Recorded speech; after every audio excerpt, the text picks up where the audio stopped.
പ്രേക്ഷകർക്ക് നല്ല നമസ്കാരം. നമ്മളുടെ നക്ഷത്രങ്ങളെ കുറിച്ചുള്ള അധ്യായങ്ങൾ തുടരുന്നു. ഇപ്പോൾ നമ്മൾ അവിട്ടം നക്ഷത്രത്തിൽ എത്തി നിൽക്കുന്നു. അവിട്ടം നക്ഷത്രം തവിട്ടിലും നല്ലതെന്നൊക്കെ തമിഴന്മാര് പറയും. അവിട്ടം നക്ഷത്രം എല്ലാ അർത്ഥത്തിലും നല്ലതാണെന്നുള്ളതാണ് അതിന്റെ ഗുണവശം. അവിട്ടം കുംഭക്കൂറ് ജനിക്കുന്നത് വളരെ വിശേഷമാണെന്ന് മലയാളികളും അതുപോലുള്ള നമ്മുടെ പൂർവാചാര്യന്മാരും ഒക്കെ പറഞ്ഞു വെച്ചിട്ടുണ്ട്. ഔട്ടം കുംഭക്കൂറ്, രണ്ട് കൂറിലാണ് ഈ നക്ഷത്രം നിൽക്കുന്നത്. മകരക്കൂറിലും കുംഭക്കൂറിലും ഔട്ടം മര, ഔട്ടം മര. പക്ഷെ ഈ നക്ഷത്രത്തെ ഭയക്കുന്നവരുണ്ട്. മരണം ഔട്ടം നക്ഷത്രത്തിൽ നടന്നാൽ അത് ആദ്യത്തെ പകുതിയിലാണെങ്കിൽ കുഴപ്പമില്ല, മകരക്കൂറിലാണെങ്കിൽ.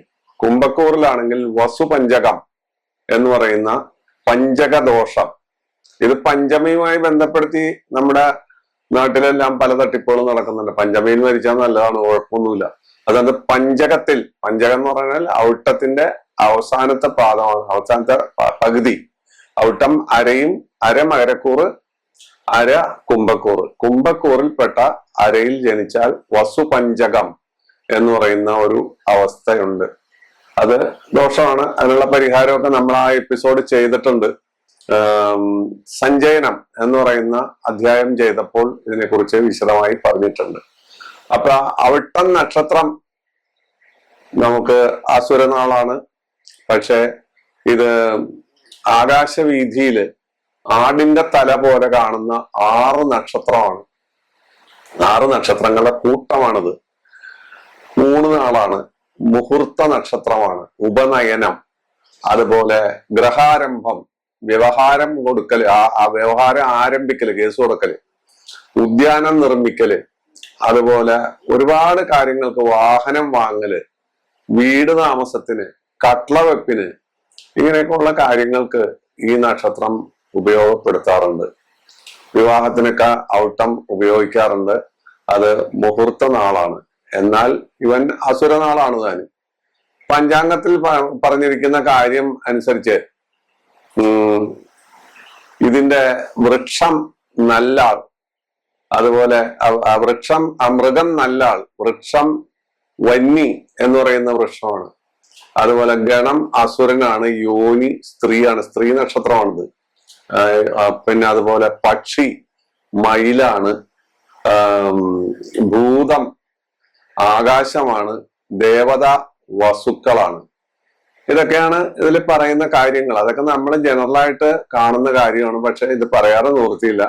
പലതരം പ്രേക്ഷകരാണ്, ആയിരക്കണക്കിന് ആളുകളാണ് ഇത് കാണുന്നത്. അപ്പൊ കാണുന്നവർ ഓരോരുത്തർക്കും അവരവരുടെ കാര്യങ്ങളെ കുറിച്ചൊക്കെ ഈഗറായിരിക്കും, അവർ സംശയാലുക്കളായിരിക്കും. അപ്പൊ വിളിച്ചു ചോദിക്കാതിരിക്കാൻ വേണ്ടിയിട്ടാണ് ഈ കാര്യങ്ങളെല്ലാം, ഈ സില്ലിയായ കാര്യങ്ങൾ ആവർത്തിക്കുന്നത്. ഈ നക്ഷത്രത്തിലെ രാമായണത്തിൽ ബിന്ദുകി എന്ന് പറയുന്ന ഒരു രാക്ഷസൻ ജനിച്ചു എന്ന് ഒരു ഐതിഹ്യമുണ്ട്. അതുപോലെ ജയേന്ദ്ര സരസ്വതി സ്വാമി, മലയാറ്റൂർ രാമകൃഷ്ണൻ, ഇങ്ങനെയൊക്കെ പല പ്രഗത്ഭമുണ്ട്. ഒരുപാട് പേരുടെ പേര് പറയാം, ഞാൻ പറയുന്നില്ല, വളരെ 2-3 പേരുടെയൊക്കെ പറയാറുള്ളൂ. അപ്പോ ഇവരെല്ലാം ഈ നക്ഷത്ര ജാതരായിരുന്നു എന്നുള്ളതാണ് പറയുന്നത്. അപ്പൊ ഈ നക്ഷത്രത്തെ കുറിച്ച് നമുക്ക് ഇനി പല കാര്യങ്ങളും പറയാനുണ്ട്. ഇവരെ സംബന്ധിച്ചുള്ള ഏറ്റവും വലിയ പ്രത്യേകത, നക്ഷത്രം മകരക്കൂറിലായാലും കുംഭക്കൂറിലായാലും ഇവർക്ക് രോഗഭീതി, ഇല്ലാത്ത രോഗങ്ങളുണ്ട് എന്ന് ഇവര് സംശയിച്ച് വെറുതെ മരുന്ന് കഴിക്കുക, അല്ലെങ്കിൽ വെറുതെ ഡോക്ടർമാരെ കണ്ടുകൊണ്ടിരിക്കുക, അല്ലെ വൈദ്യന്മാരെ കണ്ടുകൊണ്ടിരിക്കുക, ഇങ്ങനൊരു സ്വഭാവം ഇവരിൽ കാണാറുണ്ട്. അതുപോലെ ഇവര് കുടുംബത്തെയും കുടുംബക്ഷേത്രത്തെയും കുടുംബക്ഷേമത്തെയും വളരെ കാര്യഗൗരവമായി ലക്ഷ്യമാക്കി പ്രവർത്തിക്കുന്ന ഒരു വിഭാഗം ആളുകളാണ്.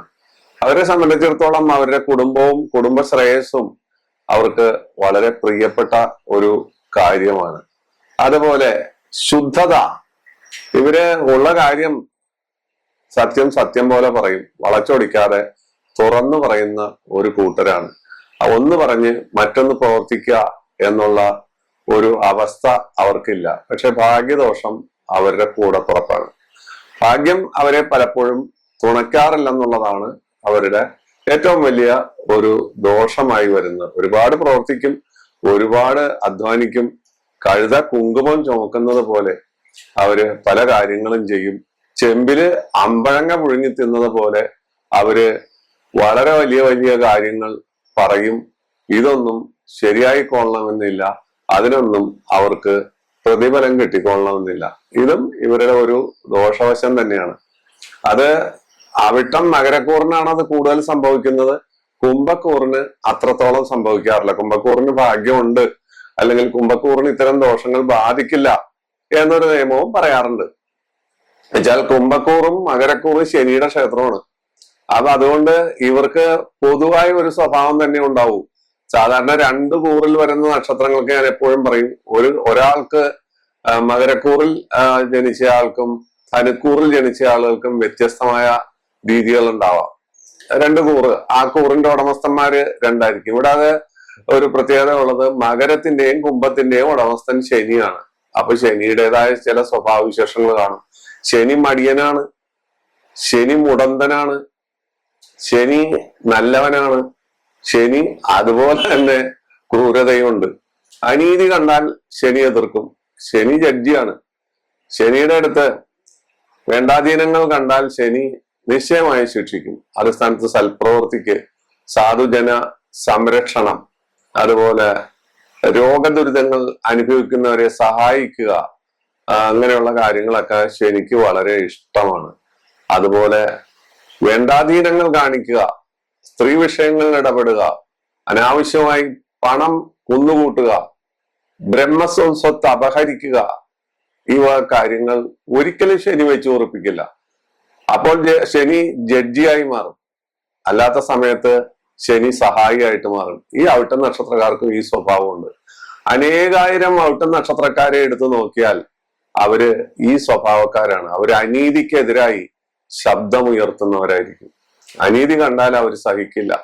വ്യഭിചാരം, അതുപോലെ സ്ത്രീ വിഷയം, അതുപോലെ ഒരുപാട് കാര്യങ്ങൾ നമ്മളുടെ സമൂഹ മധ്യത്തിൽ നിന്ന് കാർന്നു നിന്നുകൊണ്ടിരിക്കുന്നുണ്ട്. ലഹരി ഉപയോഗം, അതിനെ തുടർന്നുണ്ടാകുന്ന പ്രശ്നങ്ങൾ, ഇതിനെല്ലാം എതിരായിട്ട് ഇവർ പ്രവർത്തിക്കുന്നതായിട്ട് കാണാം. അതേസമയം തന്നെ അവര് വൃദ്ധകേന്ദ്രങ്ങൾ, സാധു സംരക്ഷണ സംഘങ്ങൾ, ജനോപകാരപ്രദമായ അന്നദാനം മുതലായ കാര്യങ്ങളിലും അവര് പങ്കെടുക്കുന്നു. അവര് പങ്കെടുക്കുന്നു എന്ന് പറഞ്ഞാൽ നല്ല വശവും ചീത്ത വശവും ഒരേപോലെ അവര് കൈകാര്യം ചെയ്യുന്നു എന്നുള്ളതാണ് ഈ അവിട്ടം നക്ഷത്രത്തിന്റെ ഒരു പ്രത്യേകത. ഇവരുടെ ഒരു പ്രത്യേകത ഉള്ളത് കാര്യക്ഷമതയാണ്. ഒരു കാര്യം ഏറ്റെടുത്താൽ അത് ക്ഷമാപൂർവം തങ്ങളുടെ നഷ്ടങ്ങളെ കണക്കിലാക്കാതെ അവര് മുന്നോട്ട് നീങ്ങി അത് വിജയിപ്പിക്കാൻ അവര് സദാ സന്നദ്ധരായിരിക്കും. അവർക്ക് അതിൽ രാവില്ല പകലില്ല, മഞ്ഞില്ല വെയിലില്ല, അവരതിനു വേണ്ടി കഷ്ടപ്പെട്ടുകൊണ്ടിരിക്കും. അവർ കഷ്ടപ്പെട്ട് അത്തരം കാര്യങ്ങൾ അവർ ചെയ്യും. ബുദ്ധിയുടെ കാര്യത്തിലാണെങ്കിൽ ചിലപ്പോൾ അവർ ഒരു കുശാഗ്ര ബുദ്ധികളാണെന്ന് നമുക്ക് പറയാൻ സാധിക്കില്ല. പെൺബുദ്ധി പിൻബുദ്ധി എന്ന് പറയുന്ന രീതിയിൽ പുരുഷന്മാർക്കും ഇത് ബാധകമാണ്. ഇവരുടെ അഭിമാനബോധം അതിലും വലുതാണ്. അഭിമാനത്തെ തൊട്ട് കളിച്ചാൽ അവർ മറ്റൊരു രീതിക്കാരായി മാറും. അവിടെ കലാപകാരികളായി മാറും, അല്ലെങ്കിൽ അവർ പ്രതികാര ബുദ്ധികളായി മാറും. അവരുടെ അഭിമാനം അവരുടെ സ്വന്തമാണ്. അത് ബാങ്കിൽ അവർ പണയം വെക്കാൻ തയ്യാറില്ല, അല്ലെങ്കിൽ മറ്റുള്ളവരുടെ മുമ്പിൽ അത് തല കുനിയാൻ അവർ തയ്യാറില്ല. അവര് അവരുടേതായ അവസരം വരുമ്പോൾ അവർ വളരെ കാര്യഗൗരവമായിട്ട് അതെടുത്ത് പ്രയോഗിക്കും. അനുഭവത്തെ ഗുരുവായി കണക്കാക്കി മാത്രമാണ് അവര് മുന്നോട്ട് നീങ്ങുക. അനുഭവ സമ്പത്താണ് അവരുടെ പ്രത്യേകത. അനുഭവത്തിന്റെ വെളിച്ചത്തിലായിരിക്കും അവര് എങ്ങനെയും എവിടെയും പെരുമാറുക. പൂരൂരുട്ടാതി, രേവതി, അതുപോലെ ഭരണി, അനിഴം, ഇങ്ങനെയൊക്കെയുള്ള ചില നക്ഷത്രക്കാരുമായിട്ട് ഇവര് കൂട്ടുകൂടാൻ തന്നെ ഇഷ്ടപ്പെടാറില്ല. അത്തരക്കാരുമായിട്ടുള്ള കൂട്ടുകച്ചവടങ്ങളോ അല്ലെങ്കിൽ വ്യവസായങ്ങളോ പച്ച പിടിക്കാറുമില്ല. ഇതൊക്കെ അവിട്ട നക്ഷത്രക്കാരുടെ ഒരു പ്രത്യേക സ്വഭാവവിശേഷമാണ്. ഈ സ്വഭാവവിശേഷം ഉള്ളത് കൊണ്ട് തന്നെ പൊതുപ്രവർത്തന രംഗത്ത് അവർക്ക് ഉയർച്ചയും താഴ്ചയും വരും. ഈ ഉയർച്ചയും താഴ്ചയും വരുന്നത് സാധാരണഗതിയില് അവരുടെ ഈ നക്ഷത്രവിശേഷം മാത്രമല്ല, അവരെ ഭരിക്കുന്ന ദശയുടെ പ്രത്യേകത കൊണ്ടും വന്നുപെടാറുണ്ട് കേട്ടോ. അതും നമ്മൾ ചിന്തിക്കണം. നല്ല ദശ നടക്കുകയാണെങ്കിൽ ഇവർക്ക് നല്ലത് വരും, ചീത്ത ദശ വരികയാണെങ്കിൽ അവർ പടുകുഴിയിൽ വീഴും. അവിട്ട നക്ഷത്രം സ്ത്രീകളെ സംബന്ധിച്ചിടത്തോളം അവര് പ്രതിഭാശാലികളും തങ്ങളുടെ കുടുംബത്തോട് വളരെ നീതിപൂർവമായി പെരുമാറുന്നവരും ഭർത്താവിനെ അവര് വളരെ കാര്യമായി കണക്കാക്കുന്നവരും ദൈവത്തെ പോലെ കണക്കാക്കുന്നവരുമായിരിക്കും. അതേപോലെ തന്നെ അതേ നാണയത്തിൽ തന്നെ അവർ തിരിച്ചടിക്കുന്നതും കാണാറുണ്ട്. സാധാരണ ഭാര്യാഭർത്തൃ ബന്ധത്തിൽ വലിയ വലിയ പ്രശ്നങ്ങളും വിള്ളലുകളും ഉണ്ടായി അത് വിവാഹ മോചനത്തിലെത്തുന്ന അവസ്ഥയും സ്ത്രീകളിൽ നിന്നും ഉണ്ടാവാറുണ്ട്. ആ സമയത്ത് അവർ ഉഗ്രരൂപിണികളോ അല്ലെങ്കിൽ അവര് ഒരു പ്രതികാര ദുർഗയോ ഒക്കെ ആയി മാറുന്നതായി കാണാറുണ്ട്. പുരുഷന്മാരെ സംബന്ധിച്ചിടത്തോളം അവരും സ്ത്രീലോലരാണ്. സ്ത്രീ വിഷയത്തിലല്ല, സ്ത്രീകളോട് ഒരു പ്രത്യേക അനുഭാവം കാണിക്കുന്ന കൂട്ടത്തിലാണ് അവര് ബഹുഭാര്യത്വം അല്ലെങ്കിൽ അന്യസ്ത്രീ പ്രസക്തി ഇതൊന്നും അവരെ തീണ്ടാറില്ല. അതെല്ലാം ഉള്ളിലുണ്ടെങ്കിലും ഉള്ളിൽ ഒതുക്കി വെച്ച് ആരെയും അറിയിക്കാതെ കൊണ്ടു നടക്കുന്ന ഒരു നിഗൂഢ മനസ്ഥിതിയായിരിക്കും പുരുഷന്മാരുടേത്. സ്ത്രീകളെ സംബന്ധിച്ചും ഇത്തരം കാര്യങ്ങളിൽ ഈ നിഗൂഢതയും ഈ ഒളിച്ചുകളിയും അത് മറ്റുള്ളവരുടെ മുമ്പിൽ പരിഹാസ്യരാകാതെ നോക്കുന്ന സ്വഭാവവും ഈ നക്ഷത്രക്കാർക്ക് സിദ്ധമാണ്. ഇവരിൽ ഇത് കാണാവുന്ന ഒരു കാര്യമാണ്. അത് മകരക്കൂറായാലും കുംഭക്കൂറായാലും അവര് ആ രീതിയിലാണ്. കുംഭക്കൂറ് അവിട്ട നക്ഷത്രക്കാർക്ക് പൊതുവിൽ ഭാഗ്യത്തിന്റെ പിന്തുണ ഉണ്ടെന്നുള്ളതാണ് നാട്ടുനടപ്പും ചൊല്ലും. അത് ഏറെക്കുറെ ശരിയാണ്. മകരക്കൂറിന് അത്ര തന്നെ കിട്ടാറുമില്ല. ഇവര് ജനിക്കുന്നത് ചൊവ്വാദശയിലാണ്. ചൊവ്വാദശ 7 കൊല്ലം. 7 കൊല്ലമാണ് ചൊവ്വയുടെ ഭരണകാലം. പക്ഷെ അതിൽ കിട്ടുന്നത് ഓരോ ലഗ്നവും ജനിക്കുന്നതിന്റെ അടിസ്ഥാനത്തിൽ 2 കൊല്ലം കിട്ടാം, 3 കൊല്ലം കിട്ടാം, 5 കൊല്ലം കിട്ടാം, 6 കൊല്ലം കിട്ടാം, 6.5 കൊല്ലം കിട്ടാം, അല്ലെങ്കിൽ മാസങ്ങൾ മാത്രം കിട്ടാം. അത് നമ്മുടെ ജനന സമയത്തിന്റെ പ്രത്യേകത അനുസരിച്ച് നമ്മുടെ ജനന സമയം നോക്കി ഗ്രഹനില ഉണ്ടാക്കിയെടുക്കുമ്പോഴാണ് ശിഷ്ടദശ കുജൻ അല്ലെങ്കിൽ ചൊവ്വ എത്ര കൊല്ലം കിട്ടി എന്ന് നമ്മൾ കാണുന്നത്. ചൊവ്വാദശയിൽ ജനിക്കുന്നത് കൊണ്ട് അവർക്ക് ബാലാരിഷ്ടതകൾ ഉണ്ടാവും. ബാലാരിഷ്ടതകൾ എന്ന് പറഞ്ഞാൽ പനി, അതുപോലെ രക്തദൂഷ്യ സംബന്ധമായ കാര്യങ്ങൾ, ഇതെല്ലാം ഇവർക്ക് സിദ്ധമാകാറുണ്ട്. ഇവരുടെ ജനന സമയത്ത് ശൈശവകാലത്ത് ഇത് ഉണ്ടാകാറുണ്ട്. അത് കഴിഞ്ഞാൽ 18 കൊല്ലം വരുന്നത് രാഹുവാണ്. രാഹുവും അനുകൂലമായിക്കൊള്ളുന്നില്ല. രാഹുവിന് നിറം പലതാണ്. 3, 6, 18 കൊല്ലത്തിൽ ഒരാറ് നല്ലതായിരിക്കും, ഒരാറ് മധ്യമമായിരിക്കും, ഒരാറ് ഒട്ടും നന്നായിരിക്കില്ല. അതെപ്പോ എങ്ങനെയെന്നാ രാഹു നിൽക്കുന്ന ഇതനുസരിച്ചായിരിക്കും രാഹുവിന്റെ പ്രവർത്തനം വരുന്നത്. ചിലപ്പോൾ നല്ല രാഹുവാണ്, 10ൽ രാഹു നിൽക്കുന്നു, അതിനെ വ്യാഴം ദൃഷ്ടി ചെയ്യുന്നു, ഒരു വലിയ ഗൈനക് സർജനോ അല്ലെങ്കിൽ ഒരു വലിയ സർജനക്കായി തീരാനുള്ള യോഗം അവിടെ വരുന്നുണ്ട്. അതൊക്കെ രാഹു തരുന്ന കാര്യങ്ങളാണ്. അതുപോലെ പ്രേമം, വിദേശയാത്ര, അന്യഭാഷാ പഠനം, ഇതെല്ലാം രാഹുവിന്റെ കയ്യിലുണ്ട്. ചൊറി, ചെരങ്ങ്, അതുപോലുള്ള കാര്യങ്ങളും രാഹുവിന്റെ കയ്യിലുണ്ട്. അപ്പൊ 18 കൊല്ലം. അപ്പൊ ആ ബാല്യകാലവും ഈ യൗവനകാലത്തോട് അടുക്കുന്ന സമയവും ഇവരെ സംബന്ധിച്ച് പ്രതിസന്ധി നിർഭരമാണ്. ഗുണദോഷ മിശ്രമാണ് ഇവരുടെ ആ പ്രയാണഗതി. പിന്നെയാണ് വൈകി വരുന്ന വസന്തം പോലെ 16 കൊല്ലം വ്യാഴം വരുന്നു. ആ വ്യാഴം ഏത് രീതിയിലായാലും എങ്ങനെയായാലും ചൊവ്വയും രാഹുവും കഴിഞ്ഞു വരുന്ന വ്യാഴം അവർക്ക് ശരൽക്കാലത്തെ പനീർക്കാറ്റ് പോലെ സുഖകരമായ ഒരു അനുഭവമായിരിക്കും നൽകുന്നത്. വ്യാഴത്തിന് ചിലപ്പോൾ നീചം ഉണ്ടാവാം, ചിലപ്പോൾ വ്യാഴം മോശത്തിലായിരിക്കാൻ നിൽക്കുന്നത്, കേന്ദ്രാധിപത്യ ദോഷം ഉണ്ടാവാം. ഇതൊക്കെ ആണെങ്കിൽ പോലും അവർക്ക് വ്യാഴദശ ഈ 2 ദശ കഴിഞ്ഞ് വരുന്ന അവർക്ക് അത് ഒരു വല്ലാത്ത സുഖകരമായ അനുഭവമായിരിക്കും. ആ സമയത്ത് അവരുടെ കല്യാണം നടന്നിരിക്കും, സന്താന ജനനം നടന്നിരിക്കും, വിദ്യാഭ്യാസം പൂർത്തിയായിരിക്കും, തൊഴിൽ ലഭിച്ചിരിക്കും. ഇങ്ങനെയൊക്കെയുള്ള ഒരുപാട് കാര്യങ്ങൾ വ്യാഴദശയിൽ കിട്ടും. പിന്നെ വരുന്നു ശനിദശ.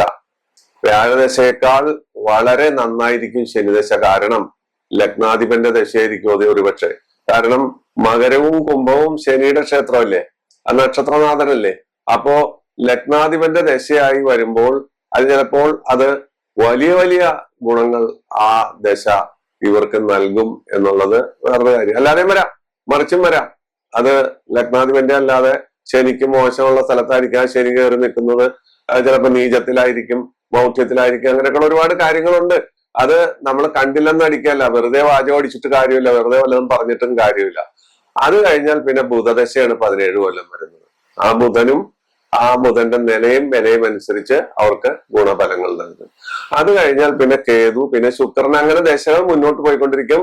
അത് ആയുർ ദശ നോക്കിയിട്ട് ആയുസ് എത്രയുണ്ട് എന്ന് നോക്കിയാലേ നമുക്ക് എത്ര ദശ കിട്ടൂ എന്ന് പറയാൻ പറ്റും. ഒരാൾക്ക് എത്ര വയസ്സ് കിട്ടും എന്ന് ദശ കണക്ക് കൂട്ടി നോക്കിയാൽ നമുക്കറിയാം. ഇന്നിന്റെ ദശ നല്ലതാണ്, ഇന്നിന്റെ ദശ മോശമാണ്, ചിലത് മധ്യമ ഫലം തരും, ആ ദശകളില് എങ്ങനെ കടന്നു പോകും, എങ്ങനെ കടന്നു പോകാതിരിക്കും, ചിലത് അത്യന്തം വളരെ ദുഷ്കരമായ ദശയായിരിക്കും, അപ്പൊ അതിനകത്ത് മരണം സംഭവിക്കാം, രോഗദുരിതങ്ങൾ ഉണ്ടാകാം. ഇങ്ങനെയുള്ള കാര്യങ്ങളെല്ലാം നമുക്ക് ആ ദശ എന്താണ് ഏതാണെന്ന് നോക്കിയിട്ട് പറയാൻ പറ്റൂ. ഇതാണ് അവിട്ടം നക്ഷത്രത്തിന്റെ ഒരു ഏകദേശ രൂപം. ഏകദേശ രൂപം ഇത് ഭിന്ന രുചിക്ക് അർഹി ലോകം എന്ന് നിങ്ങൾ മനസ്സിലാക്കിയിട്ട് വേണം ഈ സംഭാഷണം ശ്രദ്ധിക്കാനും.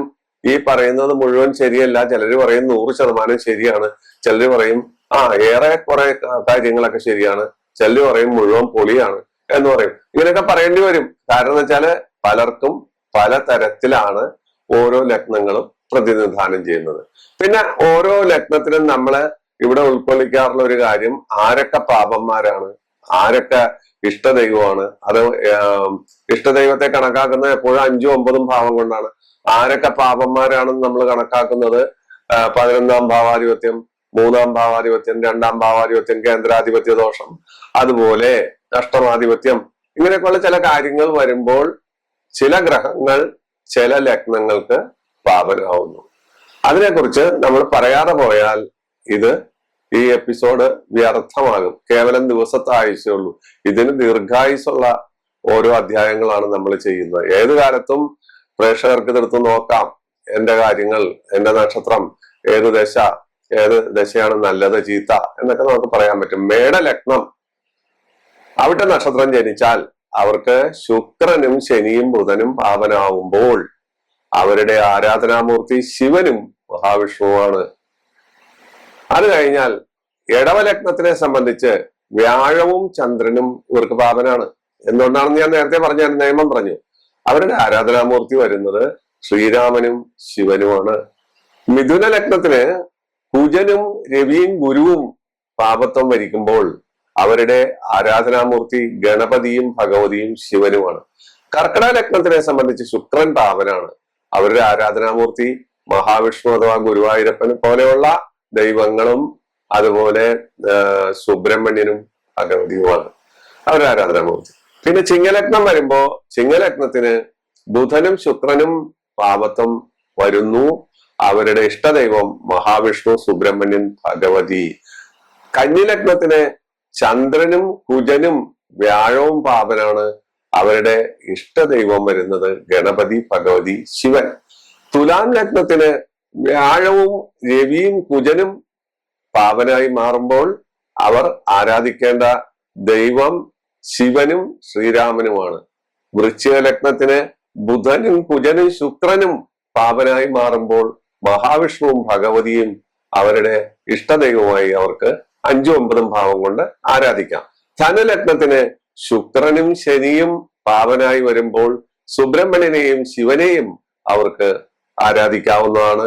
മകരലഗ്നത്തിന് ഗുരുവും കുജനും ചന്ദ്രനും പാപനായി വരുന്നു.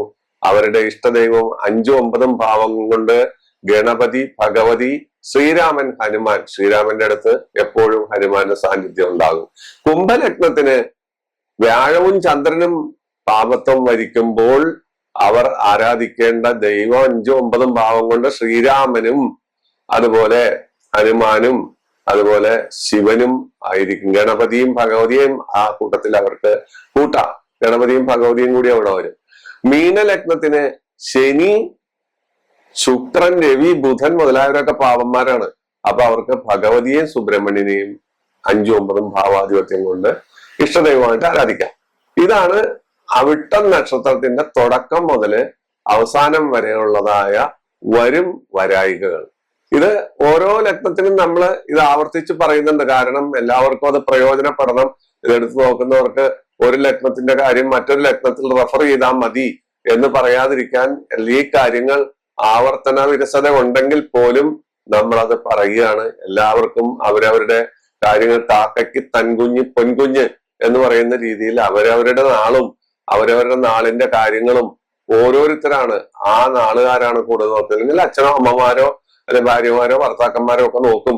അല്ലാതെ എല്ലാവരും ഇതൊന്നും നോക്കാൻ പോകുന്നില്ല എന്നുള്ള വസ്തുത അറിഞ്ഞുകൊണ്ട് തന്നെയാണ് ഇത് പ്രിപ്പയർ ചെയ്യുന്നത്. അപ്പോൾ നമ്മൾ ഇത്രയെത്തി ഔട്ടത്തിലെത്തി നിൽക്കുകയാണ്. ഇനി കുറച്ച് നാളുകളെ ബാക്കിയുള്ളൂ, രേവതി വരെയുള്ള കുറച്ച് നാളുകളെ ബാക്കിയുള്ളൂ. ആ നാളുകളും അടുത്തടുത്തായി എല്ലാ ഞായറാഴ്ചയും ബുധനാഴ്ചയും സംരക്ഷേപണം ചെയ്തതിന് ശേഷം മാത്രമാണ് ഇനി നമ്മൾ പുതിയ അധ്യായത്തിലേക്ക് പോവുക. ഇത്രയും ശ്രദ്ധിച്ച് കേട്ടിരുന്ന നിങ്ങൾക്ക് നല്ല നമസ്കാരം, നന്ദി, വീണ്ടും കാണാം.